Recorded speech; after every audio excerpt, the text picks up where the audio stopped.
Audio Jungle.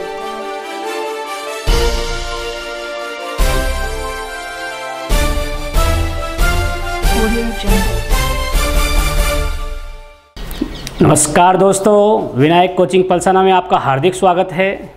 तो आज फिर से एक लेटेस्ट टॉपिक जो है वो आज हम एक लेटेस्ट टॉपिक के रूप में एक नया पॉइंट जो है वो आज अध्ययन करेंगे। और आज का जो चैप्टर होगा अपना वो होगा भारत का फिजिकल पार्ट। यूनिट नंबर दूसरा जो पार्ट है भारत का वो है भौगोलिक प्रदेश। और आज के चैप्टर में जो भौगोलिक प्रदेश है, इस भौगोलिक प्रदेश के जो तथ्य हैं उनको हम जानेंगे। आज तक आपने भारत के भौगोलिक प्रदेश के बारे में काफ़ी अध्ययन किया है और भौगोलिक प्रदेश जो है इसके भौतिक क्षेत्रों के बारे में भी अपन ने अलग अलग पार्टों के रूप में डिवाइड के रूप में अध्ययन किया है। लेकिन दोस्तों आज वो चीज़ पढ़ेंगे जो आपने पढ़ी है लेकिन एक पूर्ण तथ्य के रूप में उसको तैयार नहीं किया है। तो आज भारत का भौगोलिक क्षेत्र जो है ये तो हम बाद में स्टार्ट करेंगे। आज सबसे पहले जो टॉपिक स्टार्ट करेंगे फिजिकल पार्ट है। स्थिति विस्तार का जो पहले का चैप्टर था उसको क्लोज करने के बाद में आज इस इंडियन ज्योग्राफी जो है इसका दूसरा चैप्टर स्टार्ट करेंगे। और ये दूसरा चैप्टर जो भौगोलिक प्रदेश है, इस भौगोलिक प्रदेश का पहला चैप्टर जो हम आज देखेंगे वो है सबसे इम्पोर्टेंट, यानी कि इस संपूर्ण ज्योग्राफी का सबसे बड़ा जो भाग है वो अपना ये फिजिकल पार्ट है। और इस फिजिकल पार्ट में आज जो पहला चैप्टर हम देखेंगे वो होगा भारत की भौगोलिक संरचना। आज तक अपन ने यही पढ़ा है कि भारत के ये भौतिक प्रदेश है, मूल कितने हैं, इसके अलावा एनसीईआरटी में कितने मिलते हैं, इसके अलावा भूआकृतिक वैज्ञानिक जो है उनके माध्यम से भारत के भौगोलिक प्रदेश को कितने क्षेत्रों में विभाजित किया है। ये अध्ययन जो है वो अब तक अपन ने केवल भौतिक प्रदेशों के माध्यम से अध्ययन किया है। लेकिन दोस्तों आज जो है हम इस भारत के भौतिक प्रदेश का टॉपिक स्टार्ट करने से पहले सबसे जो पहले स्टार्ट करेंगे वो है भारत की भौगोलिक संरचना। क्योंकि हम भारत में रहते हैं और भारत में रहते हैं तो सबसे पहले भारत का जो भूआकृतिक क्षेत्र है इसके बारे में जानना आवश्यक होगा। तो दोस्तों जल्दी जुड़िए और आज इस टॉपिक को हम बहुत अच्छी तरीके से कवर करेंगे और निरंतर आप इन टॉपिकों को देखते रहें ताकि आपके ज्ञान में वृद्धि हो सके। और यही हम इस संस्था और इस ग्रुप के माध्यम से जो है आपको ज़्यादा से ज़्यादा जानकारी प्रोवाइड करवाने की जो कोशिश है वो निरंतर कर रहे हैं। आशा करता हूं कि यदि आपको वीडियो अच्छा लगता है तो आप इसको लाइक, शेयर और कमेंट्स और घंटी का बटन दबाना न भूलें। तो चलो दोस्तों आज का चैप्टर स्टार्ट करते हैं। भारत की भौगोलिक संरचना जो है, जो अपना संपूर्ण भौगोलिक भारत का क्षेत्र है, इस क्षेत्र के अंदर इसका निर्माण कार्य कह दो, कहाँ कहाँ कौन कौन से भौतिक क्षेत्र की प्रमुख निर्माणकारी जो संरचनाएं हैं वो कैसे हुई थी। तो सबसे पहले हम बात करते हैं कि जो विश्व है, देखो यहाँ भारत जो है इसको पहले विश्व के संदर्भ में देख लेते हैं। आपने काफ़ी बार अध्ययन किया है वह इस चैप्टर में। अभी हम भारत के भौतिक प्रदेश का कोई मानचित्र नहीं ले रहे हैं, केवल थ्योरेटिकल पार्ट जो है वो ही देखेंगे कि विश्व के जो हम 7 महाद्वीप पढ़ते हैं, विश्व में अपन 7 महाद्वीपों का अध्ययन करते हैं, ये सभी 7 महाद्वीप जो है ये प्लीस्टोसीन जो काल है, इस प्लीस्टोसीन काल के अंदर वर्तमान स्वरूप में आए थे। और प्लीस्टोसीन काल के अंदर ही यदि क्वेश्चन देखो, यहाँ से बहुत अच्छा क्वेश्चन जो है वो बनता है। क्वेश्चन आपसे पूछ ले कि भारत में जो कश्मीर घाटी है, इस कश्मीर घाटी का जो निर्माण है ये निर्माण इसी प्लीस्टोसीन जो काल है, इसी प्लीस्टोसीन काल के अंदर ही कश्मीर घाटी का निर्माण हुआ था। यदि एक और अच्छा क्वेश्चन बनता है, यदि आपको पता है तो देखो कि अपनी जो पृथ्वी है, इस पृथ्वी पर सबसे बड़ा जो हिमनद काल है, सबसे बड़ा जो हिमनद काल है ये काल कौन सा कहलाता है? तो फिर से आंसर आपको देना है प्लीस्टोसीन काल। हिमनद का सबसे बड़ा काल प्लीस्टोसीन काल को कहते हैं। कश्मीर घाटी जो है, इस कश्मीर घाटी का निर्माण भी प्लीस्टोसीन काल में हुआ था। और विश्व के 7 महाद्वीप भी अपने वर्तमान स्वरूप में इसी प्लीस्टोसीन काल में आते हैं।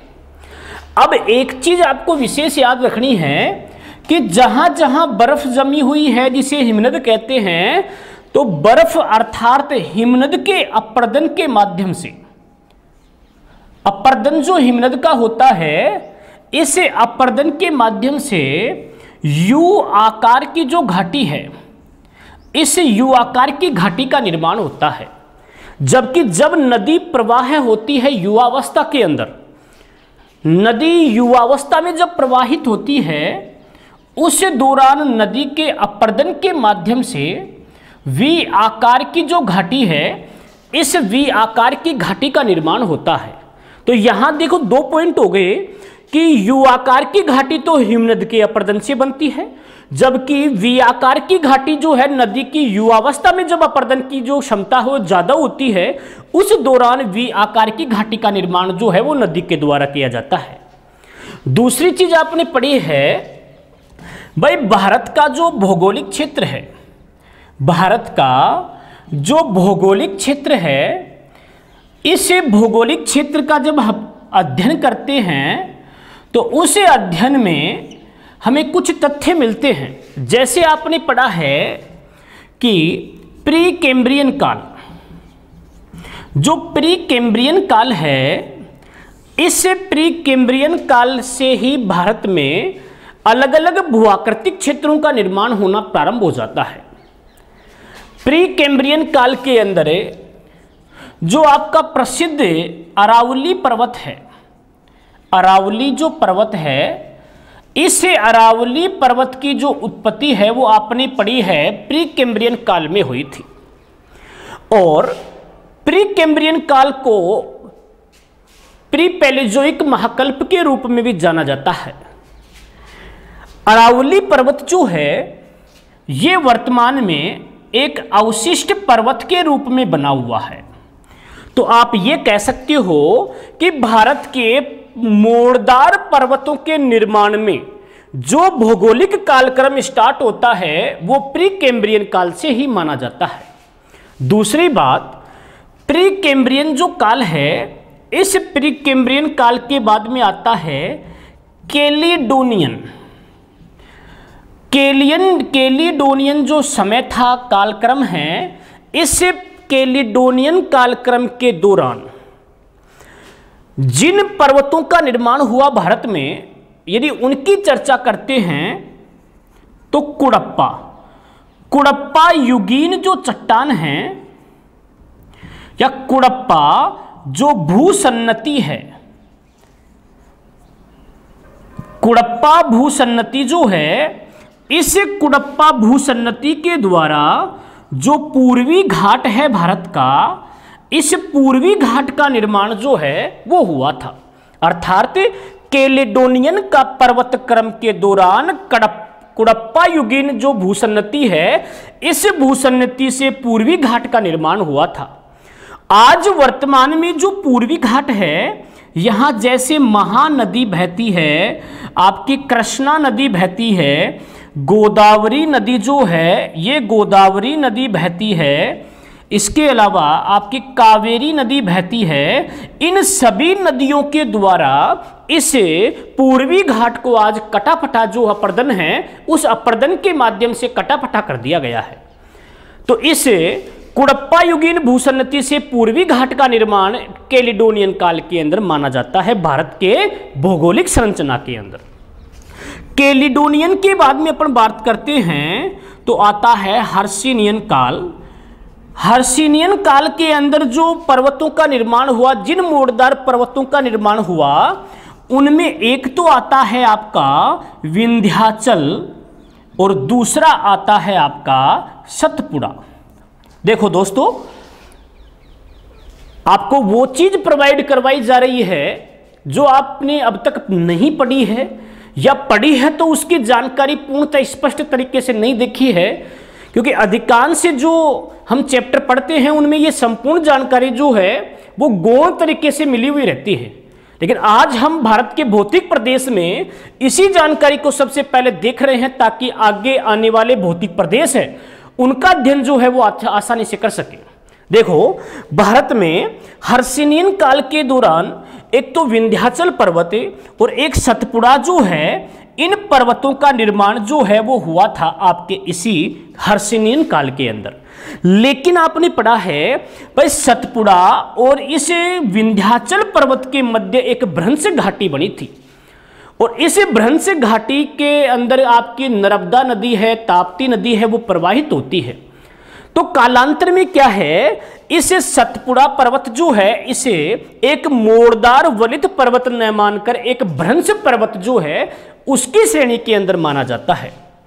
आपने ये भी पढ़ा होगा कि हर्षिनियन काल के बाद में देखो 1 नंबर, 2 नंबर और 3 नंबर और 4 नंबर, हर्षिनियन काल के बाद में आता है आपका अल्पाइन युग। अल्पाइन युग जो है, जिसको आप टर्सरी काल भी कह सकते हो, इस अल्पाइन युग के दौरान जो नवीनतम, अल्पाइन युग के दौरान जो नवीनतम मोड़दार पर्वत है, ये नवीनतम मोड़दार पर्वत जो है वो भारत में बनते हैं। जैसे आपका कह दो जो हिमालय पर्वत है, ये हिमालय पर्वत नवीनतम मोड़दार पर्वतों में शामिल है जो अल्पाइन युग का माना जाता है। अर्थात आप ये भी कह सकते हैं कि टर्शियरी काल जो है, इस टर्शियरी काल के अंदर जो आपका हिमालय पर्वत था, इस हिमालय पर्वत की उत्पत्ति जो है वो टर्शियरी काल में होती है। अब यहां एक चीज देखो, एक चीज आपको विशेष नोट भी याद रखनी है।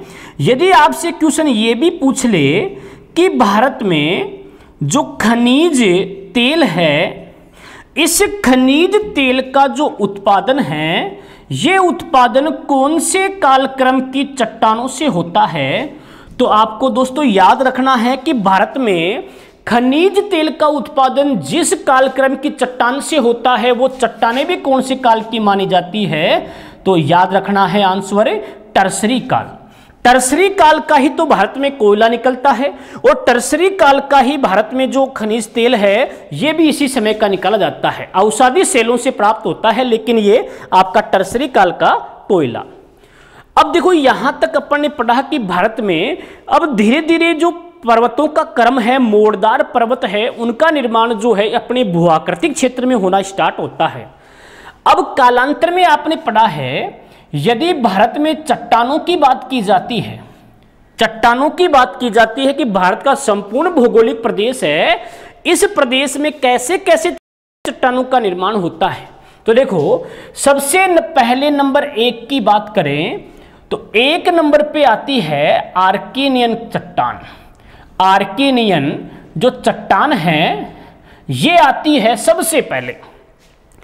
अब आप ये भी कह सकते हैं कि आर्केनियन युग की चट्टान जो है ये कब की मानी जाती है, अर्थात पहले तो बनी कैसे वो देख लो इसमें, कि भारत का दक्षिणी क्षेत्र इसमें आता है। विशेषता आपको याद रखना है, आर्केनियन चट्टानों का निर्माण कब हुआ था, कि जब पृथ्वी का निर्माण हुआ था उस दौरान पृथ्वी ठंडी हो रही थी, और पृथ्वी के ठंडा होने पर जो चट्टान सबसे पहले बनती है उसी चट्टान को आप आर्केनियन चट्टान के नाम से जानते हैं। यानी कि जब पृथ्वी का निर्माण हुआ, पृथ्वी की आयु पढ़ी होगी आपने 4.6 अरब वर्ष जो है पूर्व पृथ्वी की उत्पत्ति भी मानी जाती है कालक्रम के आधार पे, और पृथ्वी का निर्माण हुआ उस समय पृथ्वी का जो ठोस भाग जब ठंडा होता है उस दौरान जिन चट्टानों का निर्माण हुआ उस चट्टान को आर्केनियन चट्टान कहते हैं। और भारत का भी ऐसा क्षेत्र है दक्षिणी भारत का जो आर्केनियन चट्टानों के अंदर शामिल किया जाता है। आपने पढ़ा होगा भाई आर्केनियन चट्टान जो है ये चट्टान आप कह सकते हो कि रवेदार होती है। अब जिस चट्टान में रवा ज्यादा होता है उसमें जीवाश्म की मात्रा नहीं मिलती है, ये विशेष याद रखना। तो आप ये भी कह सकते हो कि जीवाश्म रहित जो है या जीवाश्म जो रहित चट्टान है आपकी आर्केनियन चट्टान, इन चट्टानों का निर्माण जो है वो सबसे पहले होता है। भारत का जैसे आपका कर्नाटक राज्य है, तमिलनाडु राज्य है, तमिलनाडु के अलावा आपका जो आंध्र प्रदेश है, जितने पठारी क्षेत्र आ रहे हैं, इसके अलावा जो उत्तरी भारत में आपका छत्तीसगढ़ का केंद्र है, दक्षिणी पूर्वी राजस्थान का है, कुछ मध्य प्रदेश का केंद्र है। इन क्षेत्रों के अंदर जो आर्केनियन चट्टान है, जिसमें आपने पढ़ा होगा जैसे ग्रेनाइट है, आपकी ग्रेनाइट भी इसी में शामिल होती है। जैसे नीस है चट्टान आपकी, नीस के अलावा शिष्ट जो है ये चट्टान आती है। ये सभी चट्टानें जो है आपकी आर्केनियन चट्टान के ही युग की मानी जाती है। दूसरी चीज आपने पढ़ी है कि हाँ, अब यहां से देखो आर्केनियन चट्टान के बाद में जिस दूसरी चट्टान का निर्माण होता है वो चट्टान कौन सी है आपकी? धारवाड़ युग की चट्टान। भारत के अंदर दूसरी चट्टान जो मिलती है या भारत के भौगोलिक प्रदेश की जो संरचना है, इस संरचना में धारवाड़ युग की चट्टानें भी मिलती है।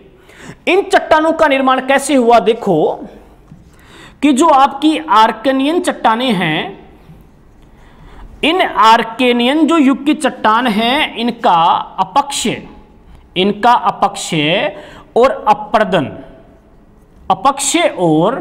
अपर्दन होने के कारण क्या है, कालांतर में जिस नई चट्टान का निर्माण हुआ वो कहलाई आपकी धारवाड़ चट्टान। अब धारवाड़ तो स्पेशल जिला है। अब आपको यह भी याद रखना है, धारवाड़ युग की चट्टान आर्केनियन चट्टानों की अपर्दन एवं अपक्षय के बाद में जिस नई चट्टान का निर्माण होता है उसी चट्टान को हम क्या कहते हैं? इसे धारवाड़ चट्टान के नाम से जानते हैं। अब एक चीज आपको याद रखनी है भाई, धारवाड़ युग की जो चट्टानें होती है, इन चट्टानों या ये चट्टान भी रव्यदार चट्टान ही होती है, जिनमें जीवाश्म की जो मात्रा है, ये जीवाश्म की मात्रा इन चट्टानों के अंदर भी नहीं मिलती है।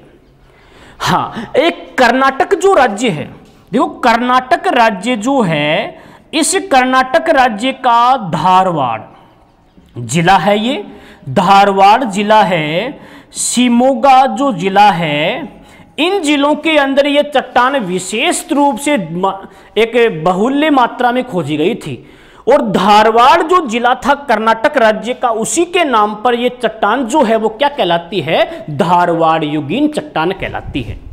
धारवाड़ युग की चट्टान कर्नाटक, महाराष्ट्र, तमिलनाडु है, इसके अलावा आपका आंध्र प्रदेश है, तेलंगाना है, मध्य प्रदेश है, छत्तीसगढ़ है, राजस्थान है, इन सभी क्षेत्रों के अंदर आपकी धारवाड़ युग की चट्टान जो है वो विशेषता मिलती है। जैसे छोटा नागपुर का पठार यहाँ पर भी मिलती है।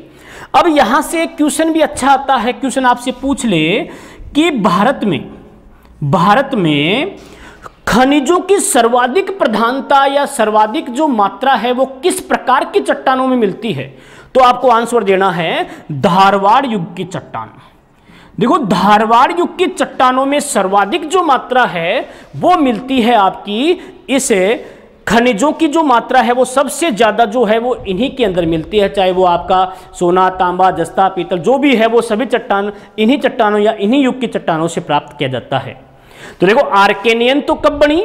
जब पृथ्वी ठंडी हो रही थी उस दौरान जो चट्टान बनी वो बनी आर्केनियन। आर्केनियन के अपक्षय अपर्दन के द्वारा जिस चट्टान का निर्माण हुआ वो थी आपकी धारवाड़ युगीन चट्टान। धारवाड़ जिला किस राज्य का है? तो आपको याद रखना है कर्नाटक राज्य का है। कौन सा जिला? धारवाड़ जिला।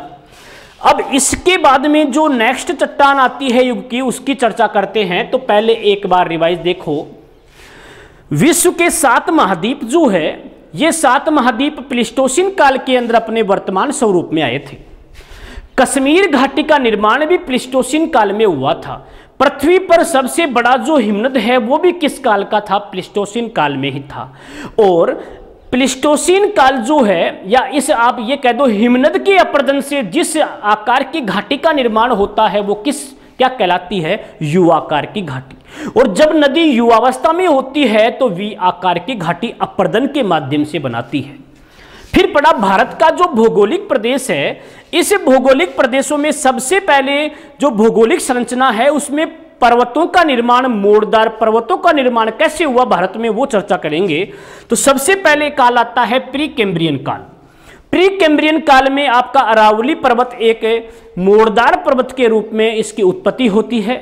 और आज वर्तमान में ये एक अवशिष्ट पर्वत के रूप में है, क्योंकि इसका जो वर्तमान स्वरूप था या जब ये बना था उस समय का स्वरूप था वो नष्ट हो चुका है। प्री कैम्ब्रियन काल के बाद में आता है कैलिडोनियन काल। अब आपने पढ़ा है दोस्तों, कैलिडोनियन काल जो है, इस काल के अंदर क्या होता है कि कुड़प्पा, देखो कुड़प्पा आंध्र प्रदेश का जिला है, कुड़प्पा युगीन भूसन्नति होती है इस कैलिडोनियन काल के अंदर। और कुड़प्पा युगीन भूसन्नति के दौरान जो आपका पूर्वी घाट है, इस पूर्वी घाट का निर्माण होता है।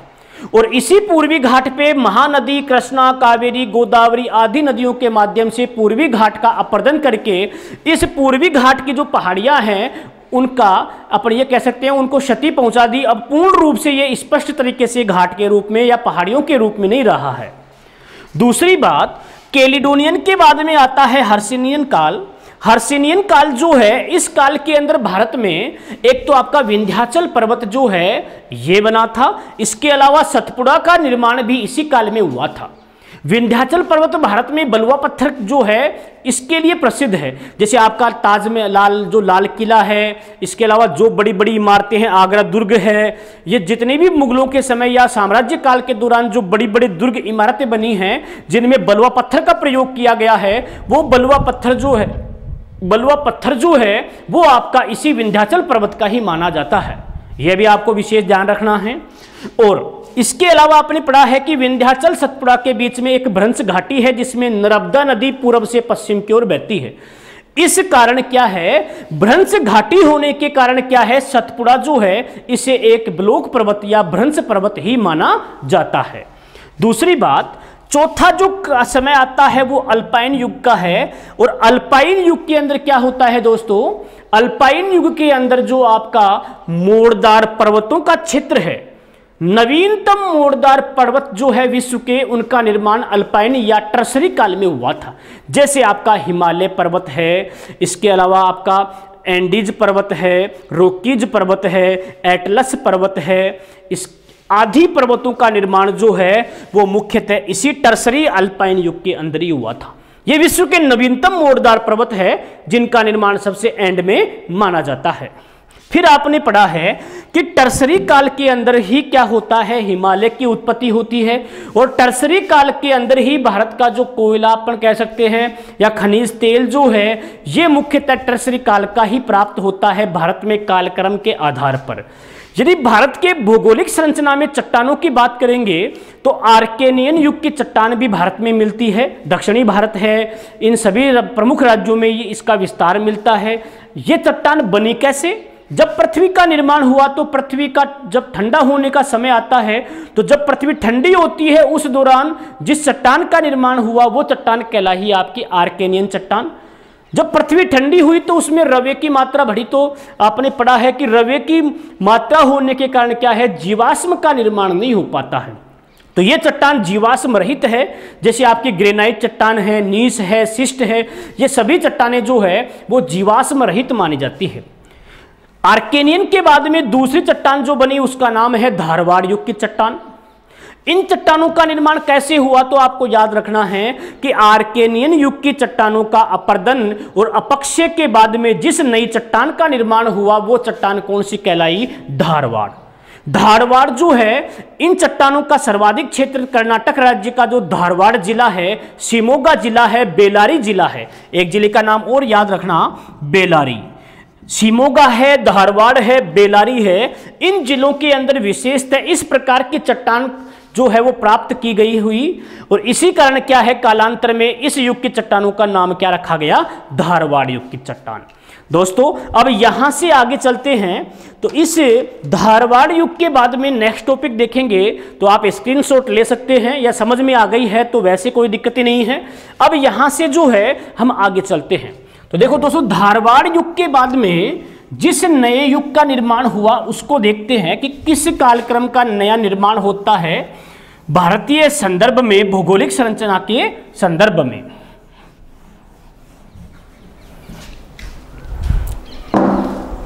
हाँ देखो दोस्तों, धारवाड़ युग जो है, इस धारवाड़ युग के बाद में जिस चट्टान का निर्माण हुआ वो है आपकी कुड़प्पा युग। कुड़प्पा युगीन जो चट्टान है, इन चट्टानों का जो निर्माण है ये होता है धारवाड़ चट्टानों के बाद में। तो यहां एक चीज आपको याद रखनी है भाई, कुड़प्पा युगीन चट्टानों का निर्माण कैसे हुआ। तो यहां देखो कि कुड़प्पा युग की चट्टान जो है, जो धारवाड़ युग की चट्टान है, इनके अपर्दन और अपक्षय के माध्यम से, धारवाड़ युग की चट्टान जो है उनका अपर्दन होता है, अपक्षय होता है, और इनका अपर्दन अपक्षय के बाद में जिस नई चट्टान का निर्माण हुआ उस चट्टान को क्या कहा गया? कुड़प्पा युगीन चट्टान। लेकिन दोस्तों यदि आपसे क्वेश्चन ये भी पूछ ले, मान लो कि अपर्दन और अपक्षय, अपर्दन का मतलब है कि चट्टान का एक स्थान से दूसरे स्थान पर किसी भी माध्यम से जाना, जैसे वायु के माध्यम से, जल के माध्यम से, इसके अलावा आप हवा के माध्यम से कह दो तो वो अपर्दन हो गया। अपक्षय का मतलब हो गया कि जब कोई चट्टान अपने ही निश्चित स्थान पर रासायनिक एवं भौतिक क्रियाओं के माध्यम से टूट जाती है, विखंडित हो जाती है, उस क्रिया को आप अपक्षय कहते हैं। अपक्षय रासायनिक के प्रक्रिया के द्वारा भी होता है, भौतिक प्रक्रिया के माध्यम से भी होता है, और जैविक प्रक्रिया के माध्यम से भी चट्टानों का क्या होता है? अपक्षय होता है।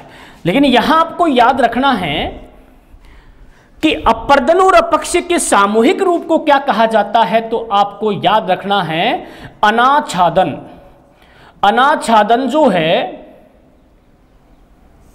यह कहा जाता है अपक्षय और अपर्दन के सामूहिक रूप को।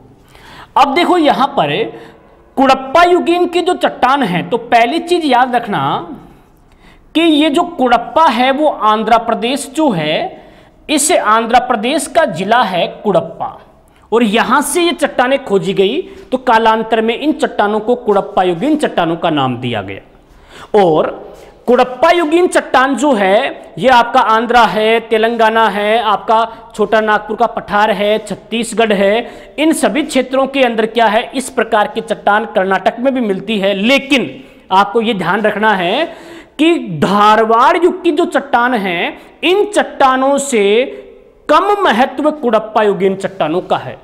इनमें मुख्य खनिज प्राप्त होते हैं, जबकि खनिज इनमें भी होते हैं, लेकिन महत्वता के आधार पर धारवाड़ युग की चट्टान ज्यादा इंपॉर्टेंट है, और कुड़प्पा युगीन की चट्टान जो है वो भारत में कम इंपॉर्टेंट है खनिजों के माध्यम से भी। अब इसके बाद में आता है आपका विंध्याचल पर्वत। विंध्याचल जो पर्वत है, ये विंध्याचल पर्वत जो है इसका निर्माण होता है कुड़प्पा युग के बाद में। ये भी एक अपन कह सकते हैं बलुआ पत्थर और अवसादी चट्टानों से युक्त एक आपका कालक्रम का एक पर्वत है, और विंध्याचल पर्वतीय जो चट्टान है, क्षेत्र है, इसका निर्माण जो है वो कुड़प्पा युग की चट्टानों के बाद में होता है। अब बात करते हैं प्रायद्वीपीय भारत की। ये तो एक पर्वत जो मोड़दार पर्वत है, चट्टान है, इनकी आपने चर्चा की है। और अब देखो भारत में जो प्रायद्वीपीय पठार है, प्रायद्वीपीय जो पठार है, इस पठार के अंदर कौन कौन से क्षेत्र कालक्रम की चट्टानें मिलती है? तो पहली चीज तो आपने काफी बार पढ़ी है कि भाई प्रायद्वीपीय पठार जो है, इस प्रायद्वीपीय पठार का जो निर्माण है वो किस काल में हुआ था? गोंडवाना लैंड, अर्थात ये गोंडवाना लैंड का जो समय है, इस गोंडवाना लैंड के समय के अंदर ही प्रायद्वीपीय पठार के अंदर चट्टानों का निर्माण हुआ था। लेकिन यदि क्वेश्चन आपसे पूछे, दोस्तों बहुत अच्छा क्वेश्चन है जो आपने कभी देखा नहीं होगा, या देखा है तो सही तरीके से मैनेज नहीं किया होगा। अब क्वेश्चन क्या पूछ ले, मान लो आपसे भाई भारत में प्रथम बार जो ज्वालामुखी विस्फोट है, ये प्रथम बार ज्वालामुखी विस्फोट जिस युग में या जिस कालक्रम में हुआ था वो समय कौन सा है? तो आपको याद रखना है भाई धारवाड़। यदि भारत के संदर्भ में भी पूछ ले तो धारवाड़ जो युग था, इसी युग में सबसे पहले भारत के अंदर जो ज्वालामुखी विस्फोट है वो क्रिया होती है। जबकि आप डेक्कन डक्कन ट्रेप की बात करेंगे, जो क्रिटेशियस काल में ज्वालामुखी विस्फोट होता है, दरारी माध्यम से लावा बाहर आता है, वो क्रिटेशियस काल में आता है। डक्कन ट्रेप का निर्माण होता है जिसका सर्वाधिक विस्तार महाराष्ट्र में है, वो आता है क्रिटेशियस काल में। जबकि भारत में प्रथम बार ज्वालामुखी विस्फोट क्रिया होती है, तो आंसर बताना है आपका कौन सा? धारवाड़ जिला। अब इसके बाद में हम बात करते हैं कि भारत में जो प्रायद्वीपीय पठार है, देखो दोस्तों प्रायद्वीपीय पठार जो है, इस प्रायद्वीपीय पठार का जो निर्माण है वो तो गोंडवाना लैंड में काल के दौरान हुआ था। अब यहां से अपन बात करें भाई, प्रायद्वीपीय पठार जो है भारत में, संपूर्ण भारत में सर्वाधिक अपन बात करते हैं खनिज बाहुल्य क्षेत्र। पूरे भारत में सर्वाधिक खनिजों का बाहुल्य जो है वो प्रायद्वीपीय पठार के अंदर ही है। पूरे भारत का भौगोलिक क्षेत्र जो आपने पढ़ा है उसमें सबसे जो बड़ा भाग है, सबसे जो बड़ा भाग है, ये सबसे बड़ा भाग भी आपका प्रायद्वीपीय पठार है। सबसे ज़्यादा वन जो है ये वन भी कहाँ मिलते हैं, आपके प्रायद्वीपीय पठार में मिलते हैं। आपका छोटा नागपुर का पठार जिसे भारत का रूहर प्रदेश कहते हैं, ये भी एक इसी क्षेत्र के अंदर माना जाता है। भारत की सबसे बड़ी खनिज पेटी जिसे कहोगे वो है छोटा नागपुर का पठार जो है, यही भारत में सबसे बड़ी खनिज पेटी मानी जाती है, वो भी इसी प्रायद्वीपीय पठार के अंदर शामिल की जाती है। प्रायद्वीपीय पठार जो है, इसी पठार में आपका जो डेक्कन ट्रेप है, दक्कन ट्रेप, दक्कन ट्रेप जो है, ये दक्कन ट्रेप जो है आपका इसी प्रायद्वीपीय पठार में आता है। और क्रिटेशियस काल में जब दरारों के माध्यम से लावा धरातल पे आता है भारत के, तब क्या है, इसे दक्कन ट्रेप जो है यहां तरल लावा चारों ओर फैलता है और एक पठार जो है काली मृदा युक्त पठार जो है, इस पठार का निर्माण होता है आपका, और वो दक्कन ट्रेप है जिसका सर्वाधिक विस्तार जो है वो महाराष्ट्र में है। और महाराष्ट्र के अलावा जो है इसका गुजरात में विस्तार मुख्य मिलता है। इसके अलावा महाराष्ट्र का जो पड़ोसी क्षेत्र है, जहाँ जहाँ राज्य पड़ोस में आ रहे हैं, जैसे मध्य प्रदेश है, तेलंगाना है, इन सभी राज्यों के अंदर भी क्या है, इस पठार का जो विस्तार है वो देखने को मिलता है। इसके अलावा हम बात करते हैं आगे कि भारत में जो मैदानी क्षेत्र है, ये मैदानी क्षेत्र प्लस देखो दक्कन ट्रेप जो है, इसकी गहराई जो है वो कहीं तो 300 मीटर मिलती है, कहीं 1500 मीटर मिलती है, और कहीं 3000 मीटर तक भी इस दक्कन ट्रेप की जो गहराई है ये मिलती है। क्योंकि क्रेटेशियस काल में दरारी उद्भव के माध्यम से ये लावा बना था, तो इसीलिए कहाँ गहराई कम है तो कहीं गहराई ज़्यादा है। तो दोस्तों इस चैप्टर में आपने 4 चट्टानों के क्षेत्र है, कालक्रम है, ये आपने भारत की भौगोलिक संरचना में देखा है। अब इसी चैप्टर को आगे बढ़ाएंगे नेक्स्ट क्लास में। यदि आपको वीडियो अच्छा लगे तो कमेंट, शेयर और सब्सक्राइब करना न भूलें। दोस्तों नेक्स्ट टॉपिक के अंदर इसी चैप्टर को आगे पार्ट 2 के रूप में बढ़ाएंगे।